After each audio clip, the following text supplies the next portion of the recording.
Hello and welcome back to Omni X-Men. I am here with my man Brandon, Yes, sir. the comic king, The best co-host you never had. Oh wait, and we're just struggling because I know Justin's kind of stuck backstage. It's kind of packed back there, so he's having a hard time getting in here. I don't know if he knows what that's like. It's really complicated. It's like meeting Mickey Mouse and Goofy, right? Just refresh your screen, and I think maybe he'll be able to get in. I think we'll figure out the technical elements here, get you back into the show. We're gonna say hello to the chat real quickly.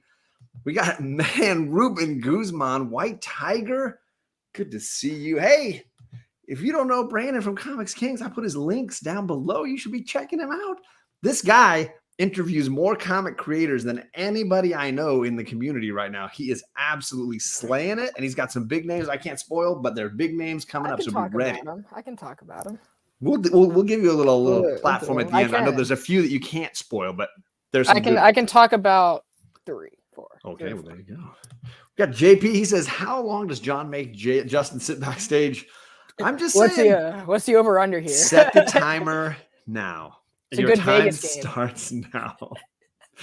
Let's see. Well, we got SOB. What's going on? He did a giveaway last night. If you didn't see all the giveaways going on KnowGood Comics, just basically you need to follow Azores and you'll see all of them on his chat because he won everything. The guy won everything. Yeah. Wait. So Azores won mine. Okay. He won like 9 times. Like it was crazy. I only think there were 6 giveaways, but he won 9 times. You guys are amazing. We got Caroline. What is going on? Hanging in the chat. She's learning. Y'all gonna learn today. Right? This is where it's happening. It's all going down. Morbius, if you want the link, let me know. Justin got stuck backstage, but we're going to figure out a way to get him on here eventually. We'll figure that out. Oh, brother. Oh, brother. How you doing, oh, brother? He says he's still here. He's still backstage. Okay, we'll get you there. We will figure it out. Yeah, that green room. That green room is like a monster. You get swallowed back there and it's done. We got Magic Lasso. What is going on? I was just talking to him a second ago. He said this episode is worth $2,500 to me. I don't know. Do I get some of that? Does Brandon get a portion of that? That covers. Dude, just buy my pull list for the rest of the year. And yeah, right. And I had a Diana Ross song called "I'm Still Waiting" that I used in my story today. So if anybody is a Diana Ross fan like Magic Lasso, I made sure to include a Diana Ross song just for you, Ryan. Club KnowGood Comics is the hottest spot. And now it's Club John, because I wish I could get on the list at Club KnowGood because that place is popping. That place is banging. He's raising his hand. I appreciate, as a teacher, I really do appreciate people raising their hand. Paul Morris is here. What's going on, Paul? Good to see you. What's up, Paul? All right, I'll put him. Whoa! I'll put him in. What is going on? KnowGood made it. I'm here, guys, gang. I think I had the wrong link. And there was a green monster green room, and it was really cold outside. Was there a danger room, Justin? Yeah. It was not cool. Who would do that to somebody, to a host, to a guest? Make your guests wait. It's like terrible. I would never. But yes, thank you guys. Inconsiderate for all the that is my new favorite emoji right there. The hand. The hand. Hey, I'm here. I swear. Ooh, here. Ooh. Chet says 9-6 Stan, small. Terry, Chris with black ink. Howdy homies. Howdy homies. Very nice. And we got J Hood Creative who joined us last week. If you missed that, you should definitely get over to Justin's channel and check it out because Jamie was slaying it. Good times, Jamie. We got Jason, who was my chat homie yesterday. Claiming Comics was hilarious, and good to see you here, my man. Miss So says good vibes. Well, that's what we try to do. That's why we make our chat feel. You're all welcome here. J Hood says, I still say wait about 50 issues before coming back to this one. All right. I mean, I know that's how you did it. Right. We got Nigel. What's up, Mutant Nation? How's it going? What's up, Nigel? So thankful for all of you coming by and hanging out with us. Yeah, this is Omni X-Men. This show bounces back and forth between Justin's channel, where you got to wait, and my channel, where everybody's welcome. And I'm doing the odd. He's doing the even. We are breaking down the Omni X-Men. This is volume 2, season number 2, the second giant tome. There it is. Ooh, digitally. Look. Not that issue. Justin, are you proud? The wrong issue there, man. Tonight we're gonna find out if this comic is worth $2,500. Oh wait, that is the wrong issue. Because we are on issue 137, the finale, if you will, to the Dark Phoenix saga. And yeah, we got some shenanigans for sure. I realize I haven't even shared the slideshow yet, which is exciting. We'll get the little behind the scenes look at the sharing of the slideshow. But let's dive right into this. Justin, what were your first thoughts on this finale issue? All right, so I think I've been holding back here throughout all these grading, at the beginning of our shows grading, given these, these friendly 9.4s and whatnot. But I think I have to go with 9.8 here as the I guess 10 is the top point, right? But 9.8 is right. like, the gold that everybody's always hunting for. So I'm giving this issue a 9.8. I loved it. Obviously I love the whole finale of this entire, what we've been building up to up until now, has just been so epic. And I feel like that's the only word or the immediate word that comes to mind when I think about this whole entire Dark Phoenix saga is just epic. So I just loved everything about it. It was so much like a movie, very much like just the way it slowed down for a little bit. People started to get ready again before we jump right back into, to the action and the devastation essentially that we get to towards the end. And then of course, just the artwork. I mean, always we talk about the artwork. It's just so beautiful. Really love everything that I've seen in this, and the entire saga has just been legitimately one of my favorites. So, I know we'll get into the details, but definitely high up there on the scoreboard for sure. Absolutely. Yep. All right, Brandon, how about you, man? What were your feelings on this issue? So I know Justin and I tend to disagree more than anything else on the show, but this is the one time where I agree with everything Justin says, Justin. Hey. So I would give this I love this book. This was actually the one that I gave away for you guys during season 1. That's right. You had 7-1. So I think it's kind of fitting that I'm back here for this. You said it perfectly. The artwork is stellar. This is a double-sized issue. It slows down whenever Psyche is on camera. I agree. Cyclops, I think, is like, how do I put this in a way that's G-rated? He sucks. And he's but I really enjoyed it. The stakes were really high. And I think like a lot of what we miss in today's comics is that the stakes are so low and it's just like, oh, great. Who cares? But this is like, you're involved in the story as a reader. Right. That's great. So I'm going to be so the last 2 weeks, I've been the guy who gave the high score and everybody else was lower than me. I'm flipping the script on everybody tonight. This is one of my least favorite issues in the Dark Phoenix saga. That's why you weren't invited to know. I got a couple things I need to crap on. Specifically, I think the action in this issue is really boring and somewhat anticlimactic, and I don't care for it. The artwork is amazing, and the sort of the themes and the big plot moments are huge and amazing, and I love all of that. But there's definitely a lot that bogs down in this issue for me. So this one's gonna get like a 9.2, 9.0 somewhere for me. Like I'm not saying it's the worst thing in the world. Obviously, it's a very high grade, but it's not. This is not my favorite in this. I like the previous 2 issues a ton more, just personally. I think those issues felt more weighty and had more drama. But this one, it feels like a Marvel event book where it feels like there's stuff in here that we really didn't need, that were editorial decisions in some ways for me. Matt, that's just me. No, I think it's fair. And I think it's one thing too with the grading, with the way we've been doing it as a saga, like it is hard to sometimes distinguish like the difference of like, I'm grading this one book as opposed to I'm so wrapped up in the story as a whole and knowing how epic this whole thing is. It's definitely something to consider. So I'm sure I'm maybe a little blinded by just the excitement of how, the fact that this is the finale of things, but I still think what you're saying, 9.2, 9.0 is still very, very respectable. Yeah, it's great. And it's all subjective, right? Totally. Right. Totally. And John, if you've editorial issues, you can ask him tomorrow at 1:00 Eastern time. He's the editor of this book. I wasn't gonna say it, but hey, we can definitely give him a shout out here. Architectural, what's going on? Thank you for coming by again, man. Much appreciated. All right, well then let me screen share this sucker here. Get this party started. And there we go. All right. So yeah, we are X-Men issue 137. This cover. Let's dive into this because wow. What do you got to say here, Justin? I'm a big fan, obviously.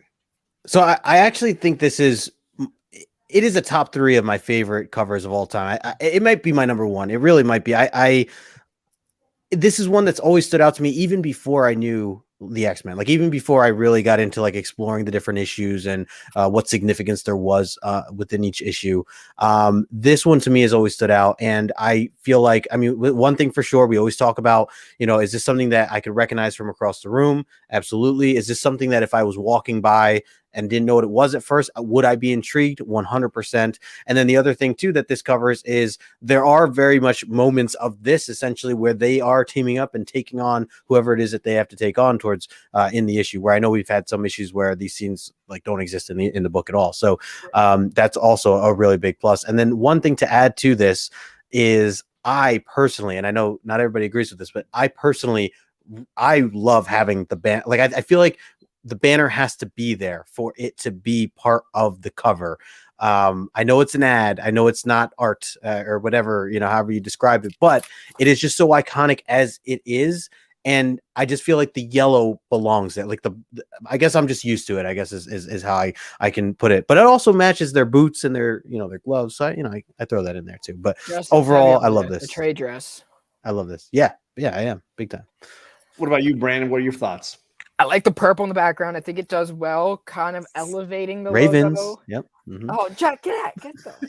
You were just talking about the yellow right around here, so I'm gonna have to wait backstage again. Steelers. You're stuck backstage again. Sorry, there was a technical gaffe. I don't know what happened, but it's all right. Not a show, Justin.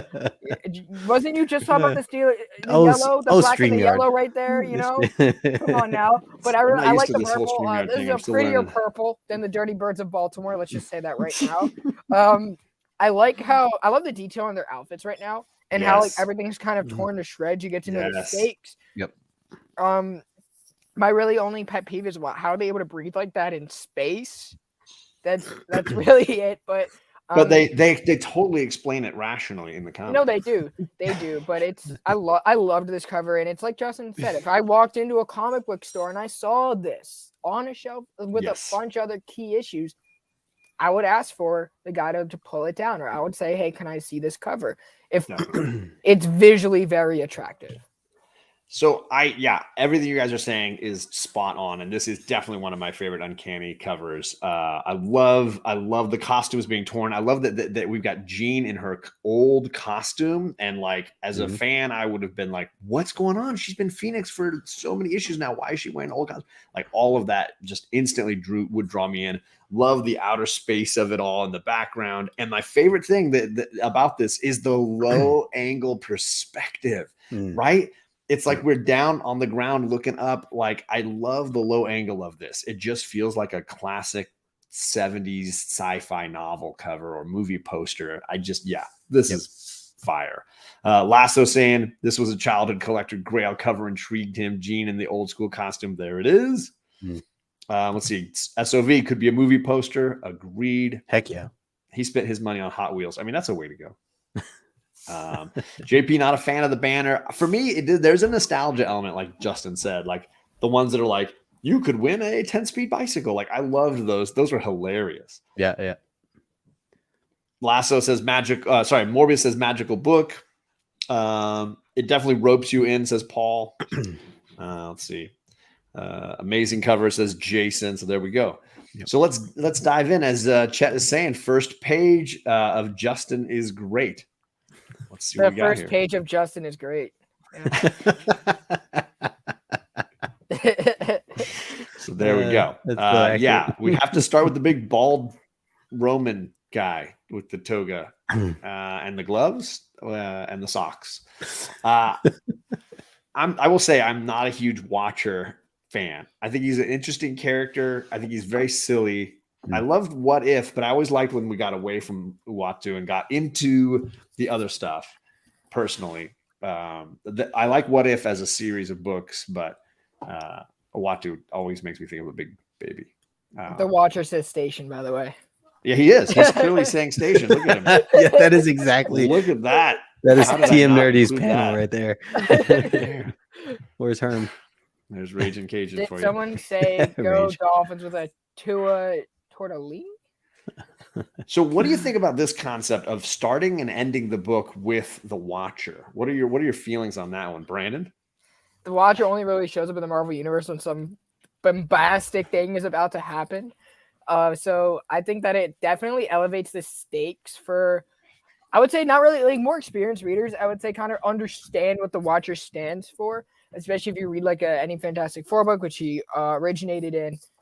Again, whenever something is going on, the Watcher is always in that debate saying, do I interfere? Do I not? And is the one introducing you because he knows how the story's going to unfold. He knows how it's going to unravel. So it's like it's building that suspense through a character that's powerful, and it's like the All-Father. It's like that.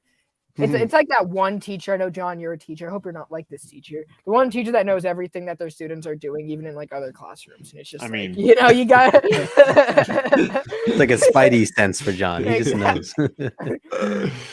So good. What about you, Justin? What are your thoughts about bookending this with him?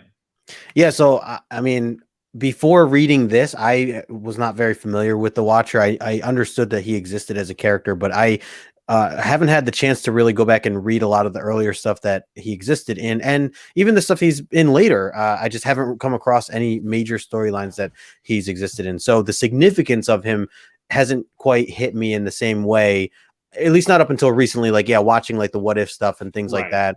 You know, I get it. Overall, I do understand the idea of him.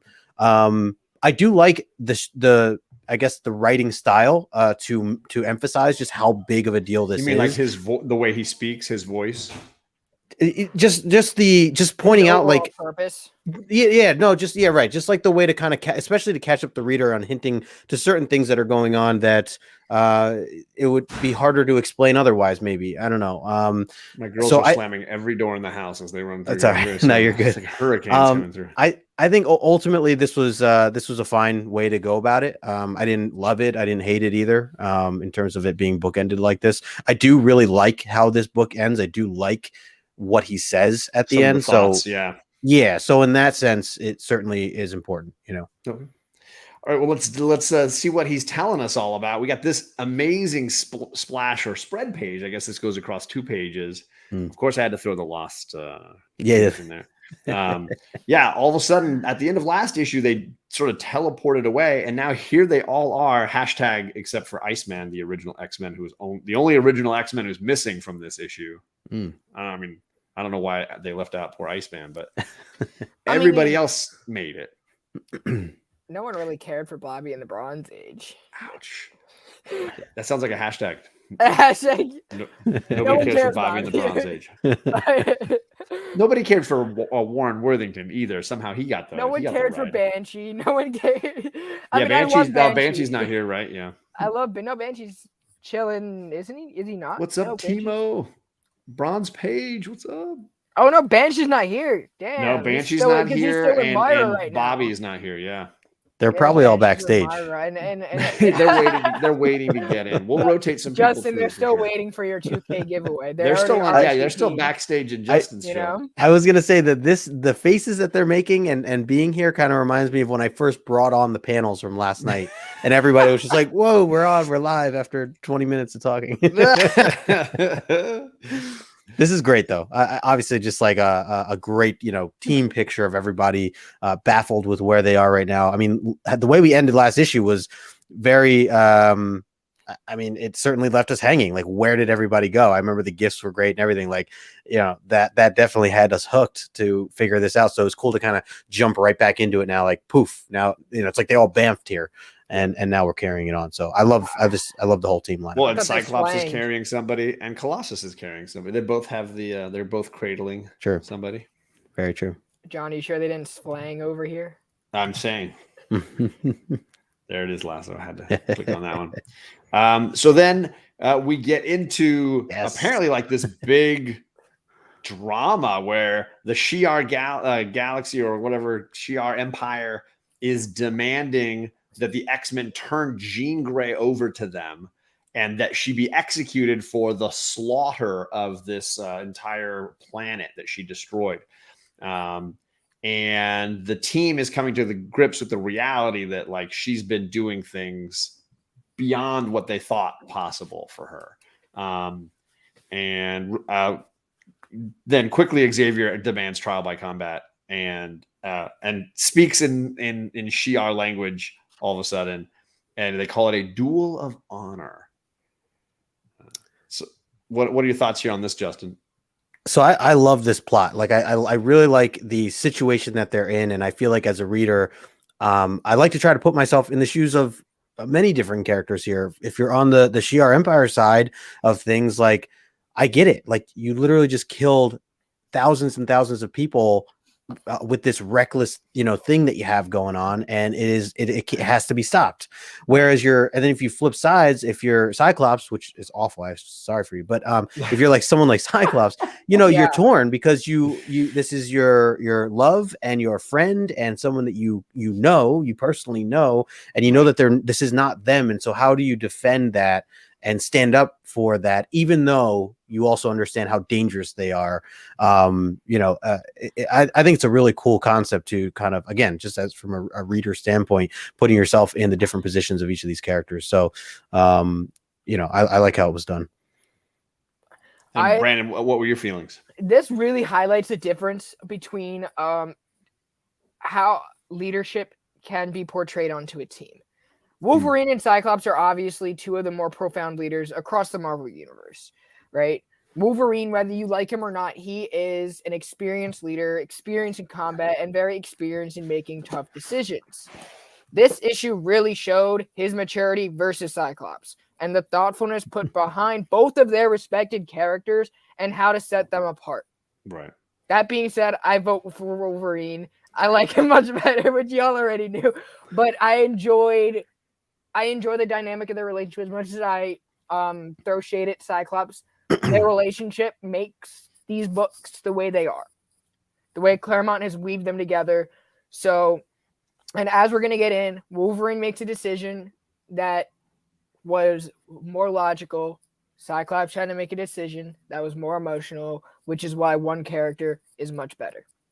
Well, you could also argue that, or was it? God, I'm mixing up last issue and this issue. Well, yeah, last issue was the one when Wolverine tries to take her out, but he gets too emotional and he can't pull the trigger. So you could argue that like Wolverine talks a big game, but is not able to get past the same emotional hurdle as Cyclops, versus Cyclops just being honest about the emotional place he's in.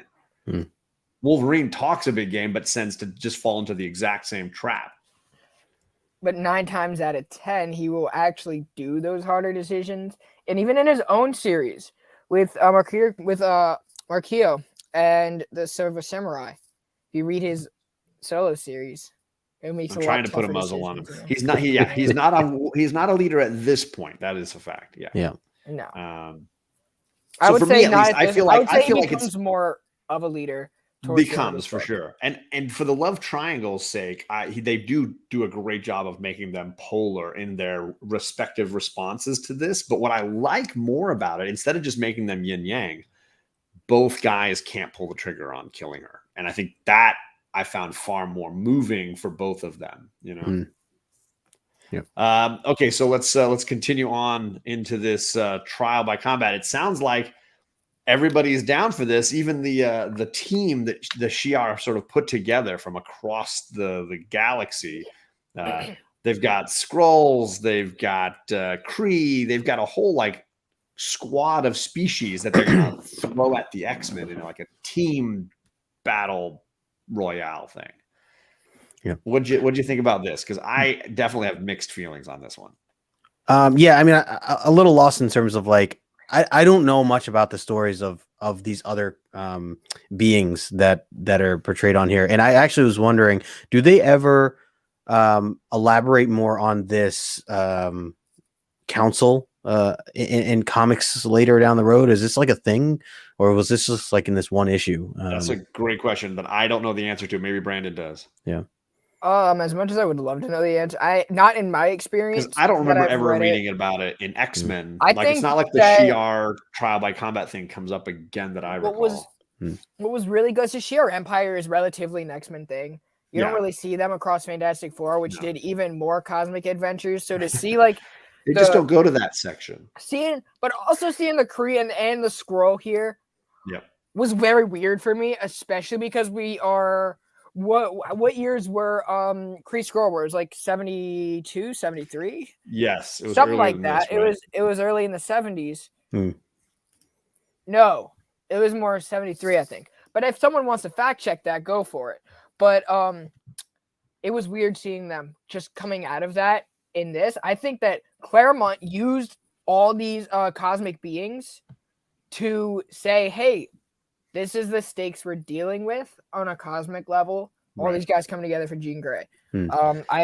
Even when you look at the Infinity Gauntlet era, really the only people it took a whole lot, even for the Celestials to come in, and the Kree and the Skrull were not that impactful even in that story. And that's Right. arguably the biggest cosmic adventure in the Marvel universe. Right. Shout out to Chett for bringing this up, because I do feel like it deserves to be mentioned again and again. I know I'm always bringing up classic X-Men because that's how I really read these the very first time. And I know there was even a classic X-Men omnibus at some point. But the idea that each classic X-Men book reprinted these stories and then added material at the end with a new artist coming in to add material on the end of each issue. So in that way, I'll have to read that. It's really cool. And you can find these in dollar bins a lot of times. So that, they're not super expensive. And if you're not sure what issue they're covering, the back cover usually has the original cover, or the inside back cover would include the original cover. But yeah, they would include supplemental materials. And of course, if you've got the app, you can probably read it on there as well. Right. It was a classic Omni and then 2 trades. There you go. Wow. But really a fun way to read it as a kid, because I always liked the art style would dramatically shift when you got to the end, because there was always like an 80s or 90s artist doing that section versus the Byrne and Cockrum stuff at the beginning. Look here, we got Beckerman saying Claremont and Byrne had a lot of a feud over the others' use of cosmic characters. There you go. Firehawk, what's going on? I remember hearing that there were some disagreements throughout like, a lot of this Dark Phoenix saga, right? And several, I think Jay Hood even mentioned last time how this was like the beginning of that frayed kind of issues between the two of them. That this story, you can see some of that fraying relationship. Yeah, it's kind of sad to see, because they were such a great team. They had like such a great chemistry, to see them completely go their separate ways. It's like Kobe and Shaq, man. You can't expect it to work forever. Yeah, but at least Kobe and Shaq like stayed friends. That was a sports reference. John, so I let's know you're all continue about along here. Next, we get an awesome montage, which I legitimately felt like needed the Team America World Police theme song. Good. And has like everybody's like exercising and training and like, let's get, we're having little conversations, emotional reactions to things. And then, there's like danger room stuff. And I was like, this is hilarious. This is straight out of Team America World Police. Yep. Any thoughts on I do love the time spent with Nightcrawler, though. I'm always happy with more Kirk. Yeah, that was great. I think it's just one of my favorite panels is that bottom left-hand panel. I think it's just a stunning drawing there of Jean. Yeah, with the different like Kitty shadowing Pryde, and stuff. Jean. A little bit, yeah. It's like goldish, but it, just from the lighting and everything. But Right. that definitely always stands out to me. But What's up, yeah, Nick? I kind of like Station Nick. If you don't know Nick, he's going to be playing for his 9/8 White Pages slab on Comic Gories next Monday. So definitely check out his channel and see if you can win it. Nice. You'll see Nick's new comic reviews at Nick at Night every Friday. Great show. Nice. Nick at Night, I love it. So with one of the things I was going to mention before that some of the portions of this issue reminded me of, and especially these scenes here, kind of the in-betweens, and I know we're going to get to some more too, is the stuff that I read from the X of Swords storyline. And I know, not to bring up or not to go too much in detail of Hickman and stuff, but there was this time of like there were certain issues that were a little more calm before the storm. and kind of being, visiting each character individually and seeing some of the things that they were doing to kind of prepare themselves for this big event, before any combat was going on. And this, a lot of these, and like I said, these next couple slides probably are things that kind of make me think of those moments. So that's where we are right now in this story before the big ending here is just like the warm up to that and just seeing where everybody's head is. Storm, yeah. So I just thought of that before. And there was a few more. I mean, I think we have other characters getting their this too. Montage moments. Colossus in his tidy whities, Storm in less than tidy whities. But I don't know how we really feel about Storm's little portrayal here. Right? They don't give her much. And I will say this whole issue, maybe part of the reason why I'm grading it down is Storm gets downplayed like in this whole issue. She's pushed to the side. Here's the thing is like, as much as we praise Storm's attractiveness and her visual looks, we spoke about this before. I think it was during, what issue was it? It was like 114 or something. Yeah, it was in the early teens. This scene didn't make me uncomfortable, but it was like, why is she the only naked one? Well, I would argue that like Colossus went Colossus is Wolverine is completely naked too. But Wolverine is naked too, with some shadow. It's also in the position. It's also in the position that she's portrayed. Theirs were a little bit more hidden. Hers took up half a page, and it was like, for this era, I get it. To have her be given less skin than two of the dudes in the I was like, wow, like that. But still, it was more like okay, like I get it, right? But we can move past it. The android is naked. Yes, I thought that they held back on this one compared to others. Too. I legitimately felt like they Wolverine's naked. He's like naked. Wolverine is butt naked, and Colossus is nearly there. Wolverine's a shave. I mean, that's true. They didn't have time to pack for this trip. But I don't know. It was a little weird. I was like, it kind of took away from the book too. Before, like to your point about the over sexualization of Storm and her costume. Like, as much as I love that original costume, it's like there's a ton of female characters in these early issues wearing just lingerie. But it's still like it's almost like when it's in it takes away from the overall message that they're sending, especially in that page, especially in a book. The message being her empowerment as a leader and as a powerful Omega level mutant. Yeah, totally agree. All right, let's jump over to Jean in her old school costume. What do you think about her creating or getting this old school costume? The decision to go old school on that, Justin. What were your thoughts seeing that? So I think that this was her way of really making a stance on reminding people that she is Jean Grey. And trying to prove the point in that, hey, I am what's the phrase? I'm connected to, I'm trying to be grounded, I guess. Yeah. Just like having an understanding that like, I'm here. Remember, I am not just this monster. Yes, there have been things that happen, but let me just remind you who I am and who I can be, and the good side, and the just kind of showing that she's in control. So I like that she made that change for this. Yeah, Brandon. This is my favorite Jean Grey costume. If I ever got a Jean Grey like commission or drawing, it would be her original. That's what we're seeing on Krakoa now. Totally, yeah. And agreed. It's great. It's great, So, Justin, to me, hit it on the head. Even what Chett's saying in the chat, it was like kind of her way of saying, I'm done with being the Phoenix. I'm myself. Because Jean Grey's a very loving person. She feels a lot, which makes this process very hard on her mental health, very hard on her character. And it makes her a better character forward, as we're going to see going more into her future tales. It's funny because there's definitely like some people talking about loving the costume, or J Hood saying he doesn't like the costume, seemed out of place, granny panties. I mean, I get both sides of it. I love the retro feel of it, and I do like her in it currently too. And I do get to what you guys are saying, this concept of her trying to say the old me is back. Like I'm not under the weight of this god.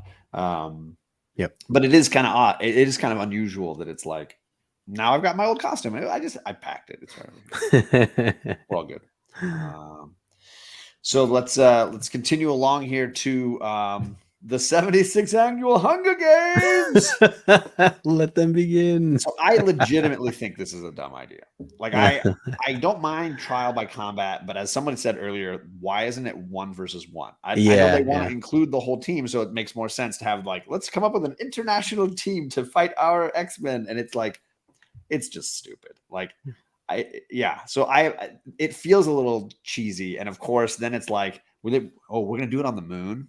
There's this whole thing and we have atmosphere, and it feels very much like an editor saying, it'd be cool. You don't need to explain it. Kids will dig it. It's great. So like, I mean, some of that irks me a little bit, and that does draw me. It took me right out of it. It's like, you've got a battle arena. Oh, it's on the moon. Oh, you have a whole like contingent of aliens ready to fight. Oh, okay. John, a little information about this particular scene. I don't know if you know this, but Eric the Red was actually hired about 20 minutes before they had this done to build this so that they could have this event happen. So it is really important to just note that this is an Eric the Red key that no one talks about. So, we just talked about speculation on Morbius' channel. That is a little something to speculate, just saying. So good. Bearded Comic Bro is here. Thank you. Yeah, he's still backstage. He's trying to get in. We'll get you in here. We'll get your turn. Don't worry. We'll get you in here. Architectural saying he really enjoyed Hawksbox, but he's fallen off of some X books in the last 2 years. It happens, man. It's hard. It's a lot to keep up with. So I would dive back into it on Unlimited. If anyone is kind of falling off the X books in this chat, because I know this is a primarily X-Men show, you can catch up on Marvel Limited or just take titles that you see, characters that you genuinely enjoy. They don't tie together in the way that everyone's kind of saying they do. If you're an X-Men fan, you understand the universe, you can just read your characters.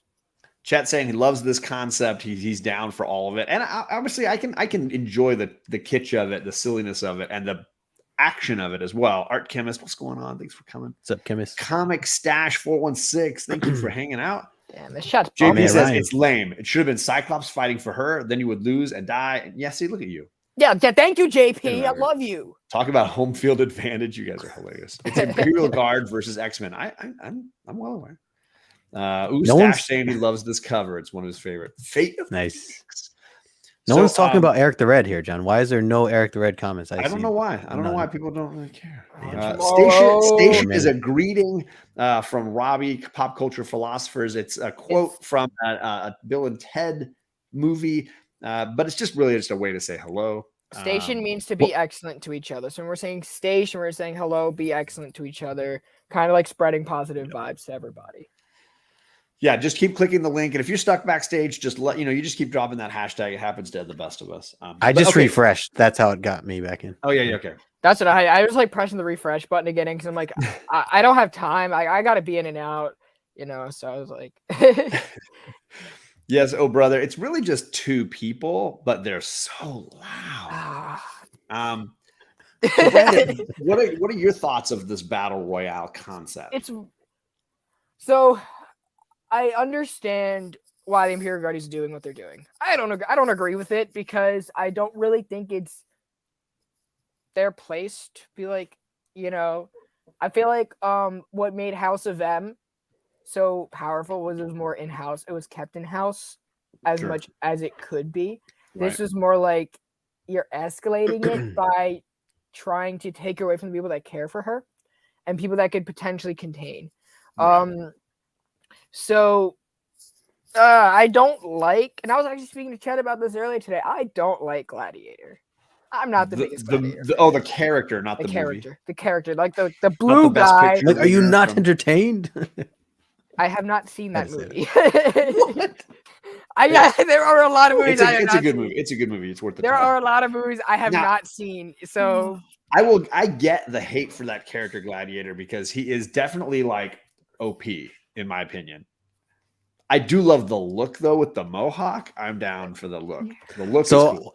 As a kid, I used to have the action figure of him, and I barely knew who he was at that time. But later, I'm like, oh, that's who I had at that time. I had him and Iron Man. I remember they used to fight each other. So I'm like, all right, now I know who this is. That's cool. Yeah, the mohawk is what I was sold on.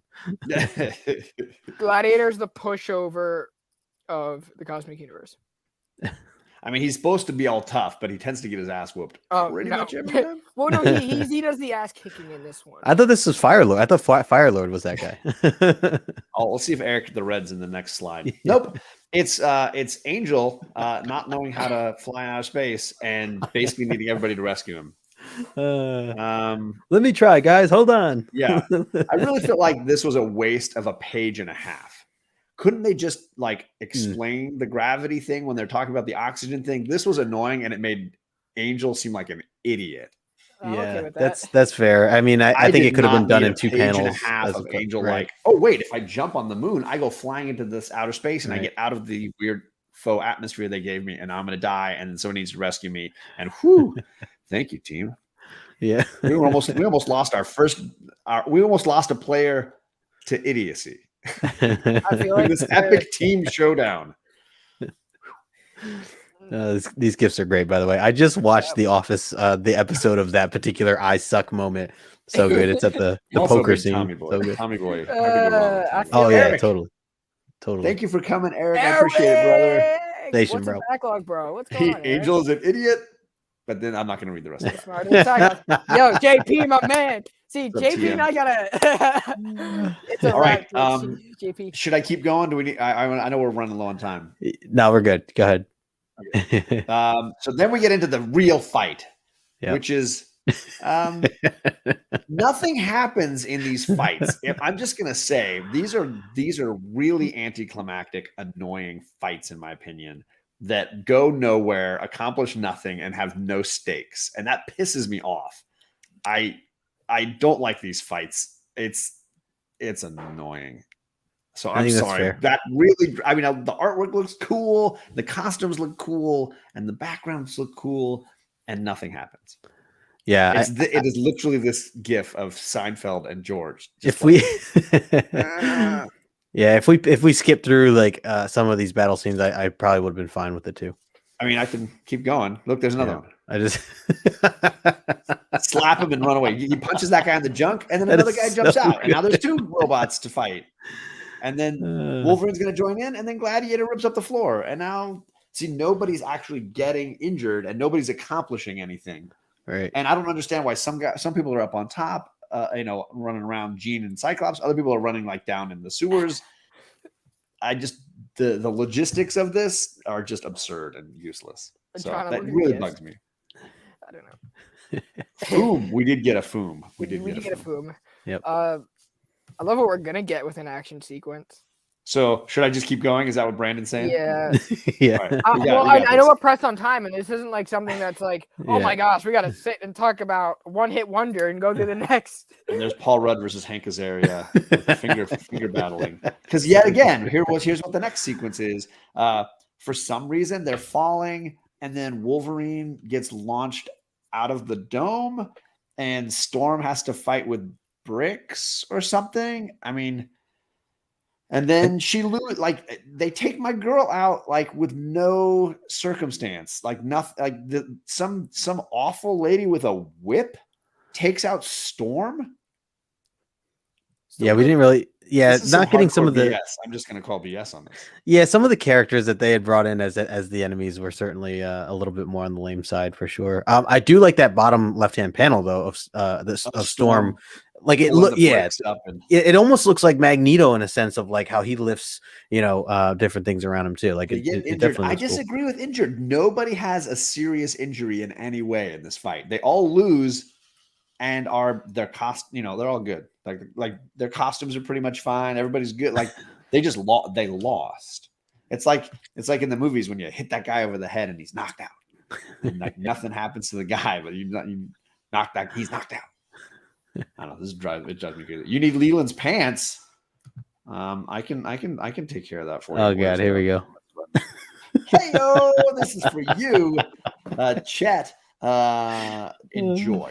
I guess. Damn it, Chett. For you. I thought Chett's the one who usually needs shirts to wear. There you go. That was just for Chett. I've been saving that since because I know he probably hasn't watched KnowGood's show from last night because it's 4 hours long. Either way, there it is. Oh my lord! I can just see him just doing this right now, shaking his head with his head across his forehead. don't think that's not going to make, that's going to be a reoccurring joke this second season of Omni X-Men. All right, let's keep going. Storm got taken out, and now Nightcrawler gets taken out. And Angel gets knocked out, and there's this weird guy. I don't even know that they explain Power Man guy. Nope. Who is this guy? They don't. And he just appears and takes him out. And then my least favorite part of this whole thing is Wolverine's psychedelic journey across space and time. Yeah. I feel you, John Krasinski, right now. Wait, what? We're having the epic battle for the life of Jean Grey, and I've got to watch him bounce through the Savage Lands again? That was a little weird, yeah, for sure. I didn't care for that part at all. Even just him seeing the Watcher and all that, like the Watcher who looks like the giant evil computer from Tron. I was gonna say he looked like MODOK. He all of a sudden he's MODOK or Tron. What happened? Smasher. It's Smasher. Y'all need therapy. I do need therapy, but that's different. Longbox Diving is here, my man. How's it going? I hope you're having a good night. I'm not, because this is wackadoo. You know what, John? I don't know. Brandon, what are your thoughts? Are you legitimately saying these 2 pages are some of your faves? Or are you like, oh no, I'm not saying that's my fave.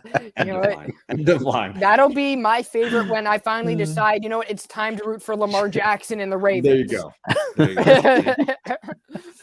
See, you can always count on this show to have plenty. I mean, did you think when you joined to watch this show tonight, you'd get Tommy Boy and Tron? But that's no, right. Now you got it. Now your life's better. All right. I didn't even expect to be on stream tonight. I thought I was still going to be in the waiting room waiting to see Mickey Mouse. And no, you know that's Justin's seat.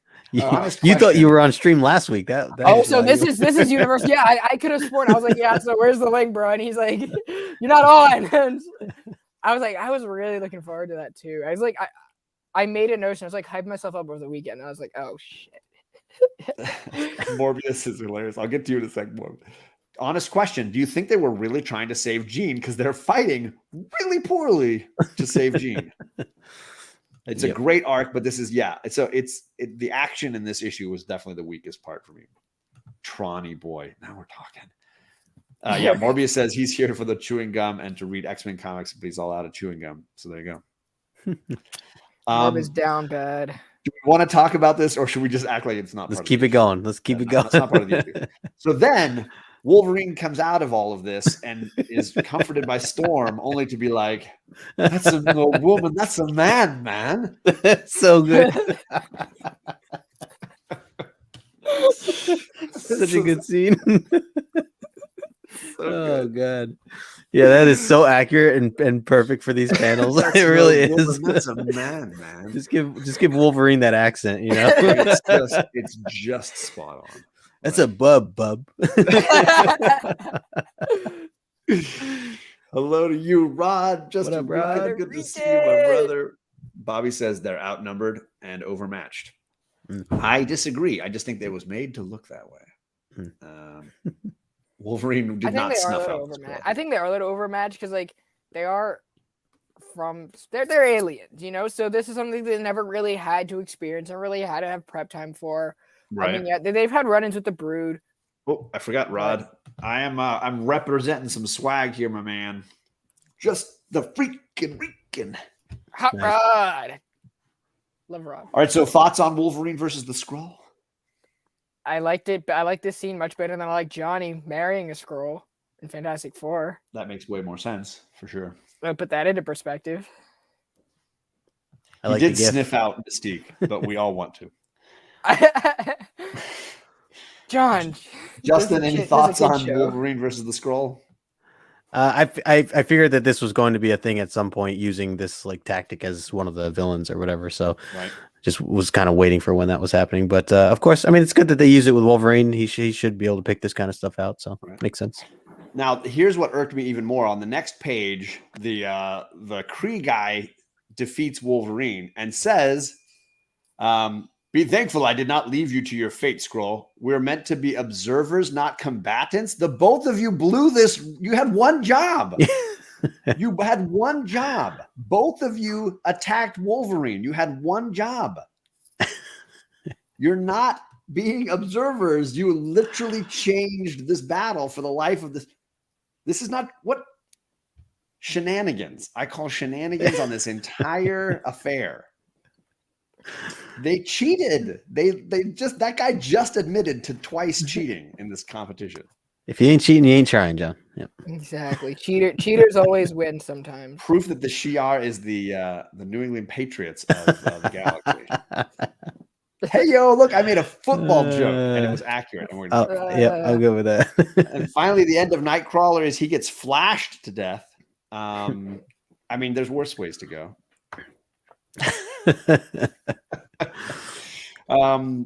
What is this like faux Destiny lady? She's basically Destiny. I was gonna say, yeah, she definitely. Yep, the design is there for sure.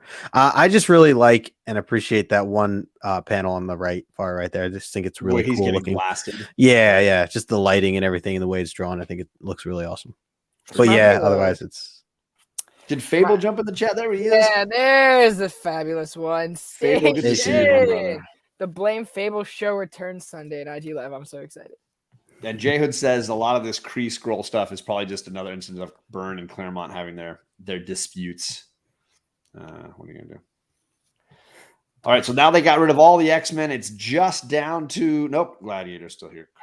Goddamn Gladiator. He's gonna kick Colossus's ass. And so let's just have another battle with zero consequences, right? It's a space battle. What do you want? Yeah, Beast, he gets his hair fluffed up a little bit. And they knock out Colossus by just punching each other really hard. I'm going to get you in the stomach. Now I'm going to get you in the chin. Now I'm going to hit you with this block. No, I'm going to hit you with these blocks. Everybody's going to get hit with blocks. Yeah, I feel like I do wish that there was a little bit more consequence to this, especially with the building crashing down on them and only Gladiator coming, standing out from the whole thing. Like that was set for something that could have been even more shocking. I mean, I love Colossus. I would never want to see him die, but imagine if that was the case, or something to that effect, at least, or at least put him into commission or out of commission, like Banshee or something, for a couple issues, right. Or, from something so severe, would have been, I think, a little more heavier. For sure. Hey, buddy, I think he did mess up his cute little cape thing. Yeah. A little scratch. and there it is. Yeah. No more cape. And you've got Xavier, I think, having a moment of, wow, we were underprepared for this. Completely. That did not go how I was expecting. He's like, yep, I'm fired. Yeah. The Shi'ar guys are like, wow, that was awesome. We kicked the crap out of those guys. Shi'ar guys like the Philadelphia Eagles with Nick Foles. Ooh. Now that went a little deeper on football. I don't have any knowledge. John's like, not ready for that. I totally agree. John, talk about tennis, bro. Oh, okay, good. Yeah. So now we're down to what the story really, I feel like, should have been about, which is Cyclops and Jean versus these guys. And Jean's trick of okay, well, let's hide behind some stand real quick and have a moment where we can talk before we know we're in deep crap. Going under the bleachers, Ooh, I should have found something with that. You should have found that thing from Full House. Right? Professor had no choice. That I did see. Right. Rather than actually coming up with a defense for Jean, Xavier chose violence and lost. I mean, it's fair. But this was a nice moment, right, Justin? As far as them having a quiet moment, which we could have easily had in the montage sequence, but whatever. We had it here. Right. This is kind of cool. Totally. And the art, obviously, on fire. Yep. And that brings us to the big finale when. Shocker, Jean didn't ever really get rid of the Phoenix power. It's still there. It all just comes bubbling back up to the surface. And before you know it, she's in full Phoenix mode. And you get that look on Lilandra's face going, oh, that's not good. And Xavier now going a layer deeper. What was worse than completely losing this fight? Winning it like this.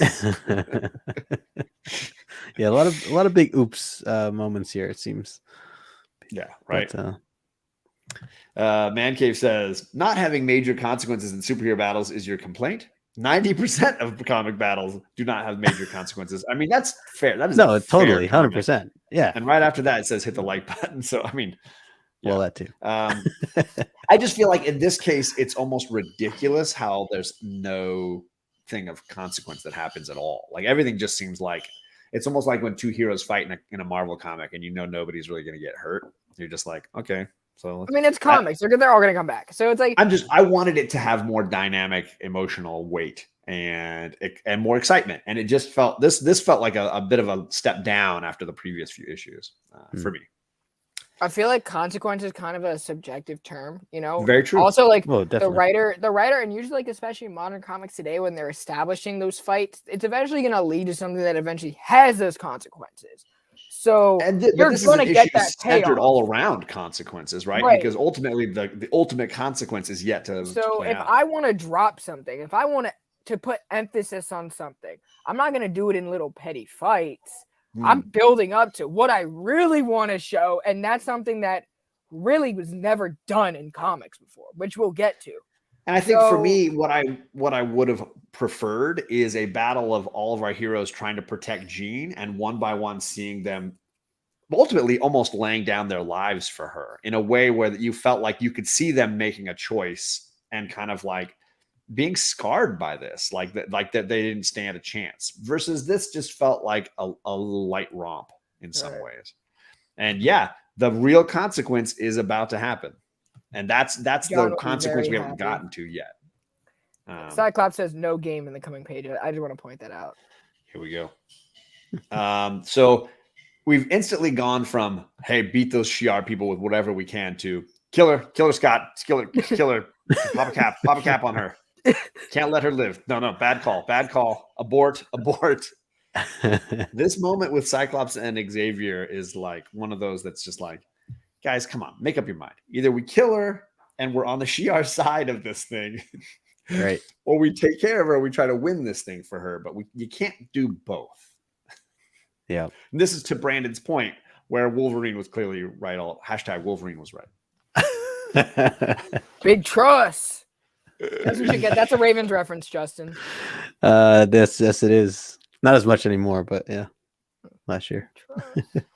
Right. He's not on the team anymore, so I do love this Phoenix page. I was gonna say, yeah, that definitely is one of my favorites, and I do like seeing Cyclops and Storm there at the bottom right hand corner, just the way that they're drawn and everything. But yeah, it certainly was a bit instant the way things kind of flipped around there, as you're pointing out. Right. Yeah, I do love that the torn Storm Cyclops uniform stuff. That's really badass. Yep. Keep us moving along here. And then Wolverine's like, hey, you know what would be really cool right now? I'm gonna throw your ass. Get over here, Rusky. Let's do this. And just chucks him at Jean, and the plan is just punch her. Let's just punch her. You know what we haven't tried to do with Phoenix yet? We haven't punched her. So they throw Colossus at her, and he goes full metal and punches her. I love that. This is why they establish everything using Angel to really have you understand how gravity works, and setting up all for the fast the special, the fastball special. Yeah, I do like that they bring that up, from time to time. Obviously, this is a little swapped around, but always love that move. Right. What about you, Brandon? Any thoughts? I said I loved this thing. It was just fun, Yeah. I think Claremont understands how to balance kind of like fun ideas versus like having high stakes and doing something. Right. Claremont's a very gifted writer, and Morbius mentioned this earlier. Just Claremont's a poet, and for this time, it was great. Shout out Morbius. Yeah. Sometimes.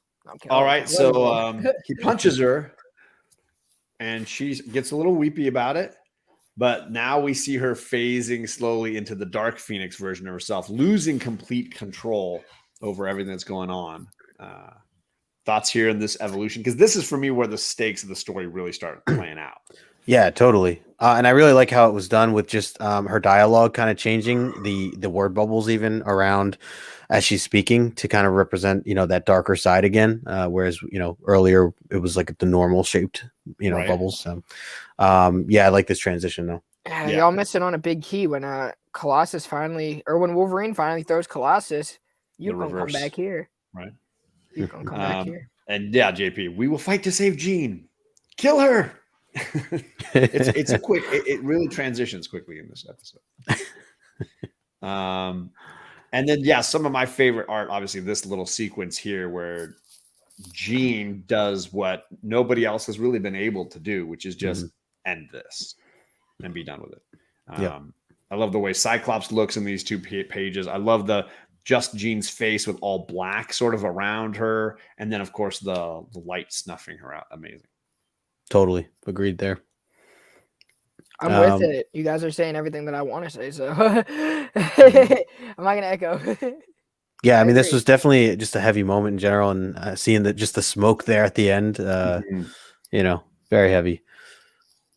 There you go. This is like controversial, right? In terms of like, well, yeah, this is like one of the first times that we've seen someone take their own life or like make that decision in a comic book. We're later gonna see something along those lines, but even to a more extreme of Kraven's Last Hunt, where Kraven shoots himself in the mouth, in his own coffin.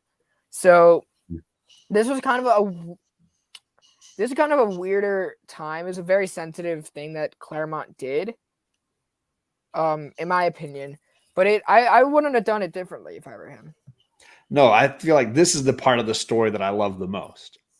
These few bits with Jean and Cyclops, and the process of getting Jean from where she is at the beginning of this issue to where she is at the end. That's the stuff that I think is the real juice of this story.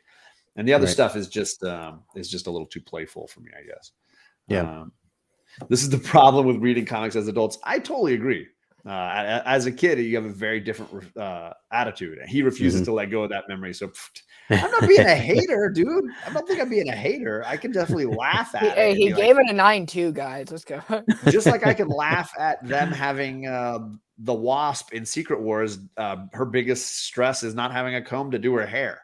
Like, why is that the worry on a battle planet? We can ask the writer tomorrow at 1 o'clock. I can laugh at it and be able to poke some fun at it and joke with it, right? Yeah, I'm definitely not hating it. I gave this book a 9.2 or a 9.0 or something out of 10.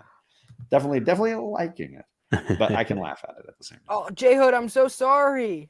What did J Hood say? I thought it since because like in the 90s, but you haven't read Kraven's Last Hunt? There you go. I don't know if he's messing or like I actually like spoiled it. I kind of feel bad now. So then, of course, it goes back to the Watcher at the very end for some poetic words, a little bit about how he feels the X-Men will survive after all of this and what it all means to him. And the whole time I was thinking, like, wait, who's the weird little robot guy? Yeah. I don't understand. Wait, the robot guy wasn't even there in the beginting of this issue. What's going on? I was wondering if that was a character that was established earlier, or was that just the first time? Who this guy is. Chett's gonna be like, dude, you should totally know who this guy is. Yeah. He just says statement. I am the Recorder, a non-cellular humanoid created by the colonizers of Rigel to think and to record. I have observed all that has transpired here, yet I do not comprehend the meaning of these events. And I'm just like, okay, Rand, okay, there's the Recorder. You're the Recorder. I'm ready to be like, let's play the Recorder. Yeah. He's the Recorder. So it just seemed funny that this guy wasn't at the very beginning, but then is here at the end. Right. He's in the Hercules 2-issue first 2 mini-series. There you go. Any thoughts on the ending, Justin? I know you really liked the words here at the end. I was gonna say maybe it's Pierce. No, maybe it's Pierce has come back here. Yeah, I should have had this pulled up before. There was just like a sentence or two at the very end here that I can read the last 2 bubbles if you want. Yeah, please, in a really cool X-Men voice. do not realize it. They may never realize or accept it, but this day they have won perhaps the greatest victory of their young lives. Jean Grey could have lived to become a god, but it was more important that she die a human. Yeah, I love that. And going back to what you both had said, like kind of the poetic side of things, the way that was written. So I feel like a simple narration wouldn't have done it. You know, I like that. That's the part where I'm like, okay, like having this Watcher come in for the beginning and the ending of this is the only thing too, though. I do find it odd that we just got the Watcher now and we didn't get the Watcher throughout this saga as a saga, since it, you know, like I almost think it would have been cool to kind of get him in a couple other issues as well. But either way, you know, the way this ends, I do like how this ends like this overall. Brandon, what are your feelings, man? The Watcher, again, kind of like we said earlier, the Watcher really only shows up when there's something important that's going to affect right the like long-term narrative of the Marvel Universe or a segment of major characters. So this was Marvel's way, or probably Jim Shooter's way of saying, hey, Chris, you're doing this. You want to make this change. You're going to kill this character. We have to include the Watcher because so we can set it up. Like, this is a character you narratively have to include, especially with it being in space. I highly recommend reading any like Silver Age Fantastic Four book, like after the Watcher's first appearance. When did he first appear? Like, I think it was early 20s. I want to say 22. I'm not sure. I don't know, but I'm sure someone's going to drop in the chat. My money's on Chett or Morbius, but I don't know. Man Cave is the guy. You never know. But I really love seeing the Watcher because to me, it gets me excited. It really does. It's like watching like Sunday Night Football and you hear like Carrie Underwood going like, you know? So that's like, I like it. I get hyped. Nice. All right. Well, here we are on to the basic facts of this book. This is part 9 in the Dark Phoenix saga.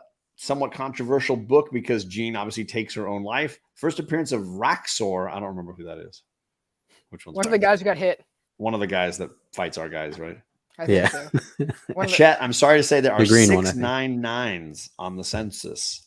6 9/9s of this book. That's a good amount. That's the most, I think, so far. Yes, absolutely. There are 1,009 6s and almost 500 9/8s. Fair market value the last 30 days. $500 for that 9/8, 160 for that 9/6, 130 for the 9/4, and then of course $5,500 for that 9/9. There was one sale in the last 90 days, though. That was the only one. So I remember looking back at this book like a year and a half ago, and was interested in trying to get like a 9/8, and I remember it was only like $300 at the time. So this definitely has almost doubled now. I mean, I know a lot of things have almost continuing to go up. Yeah, those 30-day averages are always way above the 90-day averages, I feel like. Right. Watcher was Fantastic Four 13. So I was wrong. There it is. Boom. Look at that. All right. So that wraps all of this up. Any final thoughts you gentlemen want to share here? All right, I'll put Justin back on top. No, I think we covered everything. I do think that hearing you explain point out some of the fight scenes in the way that you have, John, definitely has kind of made me like, yeah, it's a good point. It's not the best. Considering that there are so many great fight scenes in the Dark Phoenix saga, right? So many things in that Hellfire Club, so many sequences that are like, wow. Like I feel like the stakes in the Hellfire Club sequence were way higher than the stakes here. Totally. Because these are like bad guys. They just threw in, feel like they just got thrown in. I don't know their powers. I don't know really what's going on with some of these guys. They're in for 2 panels, then they're gone, versus those Hellfire Club guys. Like we had been building those characters up for so long. And then to see Wolverine get dropped down into the sewers and climb his way back out and beat his way through the Hellfire Club, that stuff had real weight. And our heroes stuck in Mastermind's powers, like all that felt like huge emotional stakes that was leaving a huge imprint on our characters. Yeah. And this didn't necessarily have that weight for me. Yeah, no, definitely. And I think a big part of that is that, they kind of rushed these other villains that had come in out of nowhere. We just don't have that same connection with them. We don't know much about them. As like you said, like we took 5 issues really to get to know the Hellfire Club and really get to know them. If you wanted to go back further and all the Wingard setup issues that built him up and built up Mastermind, all that stuff. So much more, yeah. So I could see that. Hey, Station Herminio. Let's see. Man Cave says he thinks it was FF13. He was too lazy to Google it. I already looked at it. I don't I'm not proud of it, but I looked at Key Collector. shout out to you, Lasso, because yes, there are some storyline bits in the Untold one shot, Phoenix, the Untold story, which I believe is in this omnibus. Yep. And will be an issue that we end up reading and discussing. And I believe you're the guy scheduled for that. So just, be aware. It's not on my iPad. Shame on you. I don't Shame. listen. All right, so we end every episode with a little chance to answer some trivia questions. Get yourself a chance to get in on some raffles because Justin and I do a big giveaway when we finish the season of Omni X-Men. He's got a commissioned piece of artwork he's going to be giving away. I got an X-Men catered mystery box. We got slabs. We got all kinds of gifts to give away. So if you had watched last week's show and hung out with us then, read issue 136, you might be able to answer some trivia questions and get yourself a chance to be on the raffle for the end of the season. Yes, sir. Let's see here. Architecture asking, just curious, you guys going through the Uncanny X-Men chronologically? Yes, we are. So next week on Justin's, actually in 2 weeks, because we're skipping next week, 2 weeks from now on Justin's channel, we'll do issue 138. You can just follow along with us. So we got 4 questions about issue 136 and in last week's show. Justin, you want to go first or second? I'll go first. First question here is, and remember, if you know the answer, make sure you write it. Even if someone already guessed it right, you can still get a point for second. And we are looking for humor, so you can be sarcastic and give us something good here too. But my first question is, who was the character that was able to talk Jean down from attacking the team last issue? As they went through this epic battle. Yeah, who was that character who was able to talk? Gee, I don't know who. I'm curious if anybody knows who was that character. Did I just get Bueller? Tick tock, tick tock. Oh, here comes some answers. It's already got 2 answers. I see them. Yep. And let's see the second one. So I have some funny answers as well, but I'm gonna Lasso first. Lasso, and then Oh Brother. Am I correct? Yes. Yep. So those are our first 2 correct answers. It seems like Brandon's already picked his favorite funny answer. Yeah, it was mine. Oh, okay. That's fun.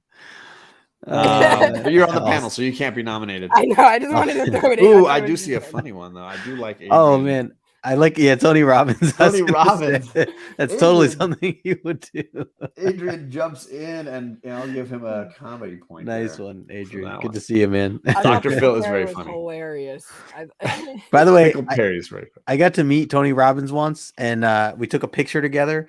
And his entire hand was my forearm. Well, it's literally like the way he would put his arm around. I always thought he looked like Jaws from the Bond films. Yeah, Dude, it's huge, man. I met George Marathon. He's a 7'9" center for the Wizards. Oh, geez. His thumb was here in 1 year. His pinky was somehow like down here. So good. TJ's in the chat. What is up, TJ? He's often helping us with the slideshow by giving us some of that Go Collect information. Yes, big thank you to you, TJ. My first question is, okay, Jean destroyed some planets and a star way out in galaxies and then decided to come back to Earth. Where did she immediately go when she got back to Earth? What is the first place she went to when she returned to Earth? Lots of room for comedy on that one, I think. So where did Jean go? What was her first stop when she came back to Earth? And I'm sorry for the show where Justin and I are on after this. We're trying to go quickly. So yeah. I already see one correct answer in the chat. Holy cow. You can't hold this guy back. Can't hold him back. I have. Oh, wow. I was expecting fast food restaurants. So the first 2. I just put one in the White chat. Castle, yeah. I think I'm okay with Longbox. What do you think? Yeah. Answer, right? Totally. She went to her home. So Longbox. He was second, right? He was second. Yep. You got a raffle ticket, my man. And nice. let's see some of these funny comedy answers. Lasso was first? Yeah, Lasso was first. Longbox was second. She went to her parents' house, or her family home. Lasso. Man. Diana Ross gets me every time. It's always good. Oh man. Do you have a favorite, Brandon? I like Lassos. You like Lassos? Okay, so Diana Ross concert for the win. Lasso getting 2 points in that round. Ooh, nice Lasso. For a Nice. Wonder Woman fan, he does know his X-Men. Hey, All he right, does. so 2 He questions left. Ice cream parlor. My typing stinks. We already know that, Chet. We already know that. All right, so She went to Jared's. All right, no good. All right, last for this answer, we're looking for 2 answers. They have to be typed together as You one can't type complete one thing and send comment. it, and then another. No, you got to send Correct. it It's together. got to be. So you have to fill in the blanks here. The last issue, the title of last issue, the name was Child of Blank and Blank. What was the title of last issue? Fill in the blanks there. Child of Blank and Blank. And I really am excited to see some of the humor answers that we get here. It's like a layup, John. We're just giving them layups here. These are easy, That was you know. a good setup. Yeah. That was a good setup. Okay, I see the correct answers. Is it is it this right here? Yes. And this right here? Lasso and Jamie, correct. All right, so I'm gonna make sure I got it. J Hood, I've got you down, and Lasso is just a hard guy to beat on the draw, man. He's on fire, man. He's on He fire. is absolutely right. Look how many people knew light and dark, light and darkness. I Wow. see it. A lot of correct answers. Not as many funny ones. Here's some funny ones. Here we go. Now we'll get some. Ben and, Child of Ben and Jerry's. JP. Oh, Morb and Chet was funny. JP. Okay, so let's take a look at some of these. Chet and Morb. That works, right? They would never wear a shirt. We got Or eat Ben and pizza. Jerry's from Bobby. I like that one. Yeah, it's a good Peanut one, butter Bobby. and chocolate. It's a good one. And Poon and Tang. Sonny and Cher. That's a good one too. Chet and Scarlet. All right, Brandon, what are you thinking? I mean, okay, Chet and Scarlett's an inside joke between me and Chet, so obviously that's funny to me. But if we're talking about sake of the show, I got to go with Ben and Jerry's. Ben and Jerry. So that was Bobby, Bobby. right? Yeah, Bobby De La Ghetto. Very nice, Do I Bobby even have Station. you in here yet? Station. I think that might be his That's first. Bobby's first Nice. raffle entry. Got a couple newbies here, John. A couple I'm new so new excited entries. about that. Yep. Awesome. So All just so you takers know, one. one raffle ticket. That's how the Boy Who Had 7 won last year on one of our big prizes. right. So one ticket, you're in it to win it. I wonder right. whose prize it was. It It was There might have been a slab of some kind. I don't know. It was like a It's on screen right now. Yeah. Okay, my last question, the last question of the night. The X-Men plan to defeat Jean involved putting an awesome workout piece of headgear on top of her head, a little headband. Who placed it on her head? Which character was the one tasked with putting a headband to stop an evil goddess? Who drew the short straw? who had to do that move? Lost all powers by just whoop. Yeah, let me just jump on a goddess and put a hat on her. Let's see how that works out. Ooh, lots of people come flying in here, and Oh, yeah. brother, I think Yep. is the winner of that. Got him first, and then even a more descriptive answer after that by JP. JP budget collecting, Bamfing. coming Bamfing in away. hard there with that. Okay, so let's see if we have a good comedy answer. Who got stuck with the short straw? Olivia Newton-John. Bobby saying Olivia Newton-John. Pneumonia Scrambler Beast. The Burger King mascot. I mean, that guy's that's one of the creepier mascots out there. I'm just It's definitely creepy. I was debating between that or the guy who got COVID, but I was gonna say I feel like this answer is funny for just a lot of things. Just Yes, the name. it really One is. name. That's done right there. The Got it covered haberdasherist. So you went the opposite. Like You one. wanted more syllables. Longbox like, I just need the one. All right, Brandon, do you have a favorite here? Justice is here. What's going on, Justice, for comics? We are wrapping up with a little trivia to finish discussing X-Men 137. The question was, who put the headband onto Jean Grey to nullify her powers for someone? People are waiting for Justin's stream. Yeah, there's a lot of people waiting backstage. Did you have a favorite? I didn't have one. I'm going to go with long box diving then for Sting, if that's good with you, Justin. Totally. Yep. All right. So that wraps it up. We Cool. will be in 2 weeks because we're taking next week off. Yes. 2 weeks on No Good Comics channel, and we'll be breaking down issue 138. But instead of running through all the things that we're doing, there's a bunch of links. We're going to let Brandon get a couple of moments because he's got a ton of things going on. And I want to hear about some of the great creators he's going to have coming up here on his channel. His link is down below. And then we're going to jump out of here and get over to JP's channel to talk Ascender. So Brandon, yeah, I don't want to take up too. All right, so tomorrow, Jim Shooter, 1 o'clock Eastern time, kicks off the day for the PCP Army Bad Batch. After me, unfortunately, because of shipping stuff, Nick is not going to be dropping any videos. So we got Travis with chatting with the comic community, talking to Big Steve, Hip Hop's and me, everyone's favorite person. He's one of my favorite people, so I'm excited for that. Nice. I know he's friends of probably everyone here. And then we have what else we have coming out today? We have Big Herm and Sam's Tangled Web. We have Manny, who's going to be coming back from his hiatus. Nice. And then Link and I are also going to be doing a show talking about why you should pre-order comics, especially nowadays with all these shipping errors. Why is it important for your retailers, for the creators, and for yourself to pre-order comic books? So I'm really excited about that. And then Blame Favor will be this Sunday, so really excited for that return as well. Other creators on the channel: Marv Wolfman the 19th, Greg Hurwitz the 17th from AWA, and J.M. DeMatteis the 4th. And you just had an interview with an art writer recently, recently. Yeah, live stream. Leah Williams, and that was a fantastic so show. Awesome. Was very happy with it, and I was very happy with everyone who showed love in the chat. That was probably one of the bigger chats that I've ever had. So great. So I thank you. And she's really underappreciated, I will say. As a writer. Yeah. So I just really appreciate everyone's support to me, and especially to everyone in the PCP Army Bad Batch. It goes a long way, you guys. 100%. So there it is, little Whiplash Wednesday shout out. And if you haven't seen Brandon's content, he is a major up and comer. Lots of great interviews happening over there, and a ton of big names we can't even talk about yet on the horizon. So if you're not following, hit the notification bell, get over there and subscribe. And he's going to be back joining us again soon. You just know it. He is one of our regulars on this show. 2 weeks we'll be on KnowGood Comics channel, and in about 3 seconds we're going to be over on JP's Budget Collecting, Stuck Backstage. Everybody have a great night. Thank you so much, and we will see you back here soon.